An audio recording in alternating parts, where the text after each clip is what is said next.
सुई northern gas company जे managing director Arif Latif चयो आहे त वज़ीर आज़म अवाम जी सहूलियत लाइ गैस जे घरेलू कनेक्शन ते लॻायल पाबंदी खे हटाए छॾियो आहे। LNG कनेक्शन जे लाइ मंज़ूरी ॾिनी वई आहे।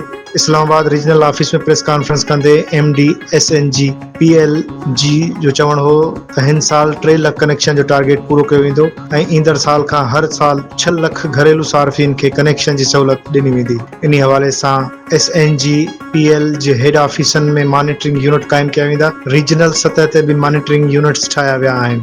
हिन जो चवणु हो त 2,45,000 माण्हुनि जा डिमांड नोटिस अॻु में ई जमा हुआ। जंहिंजा डिमांड नोटिस जमा हुआ इन्हनि खे ख़त लिखिया विया आहिनि। LPG सिलेंडर असांजे LNG खां 30% महांगो आहे। सार्फिन खे सिलेंडर ख़रीद न करणो पवंदो। गैस घरनि ते दस्तियाब हूंदी। अवाम कंहिं बि ग़लति ॻाल्हियुनि में न अचे पर सिधो संओं ऑनलाइन ऐं ऑफिसनि में अची दरख़्वास्त जमा कराए। इहो गैस ॿिए गैस जे मुक़ाबले में 30% महांगो आहे, जंहिं जी क़ीमत ₹3200 फी MNBUT BLNG मुक़ररु कई वई आहे।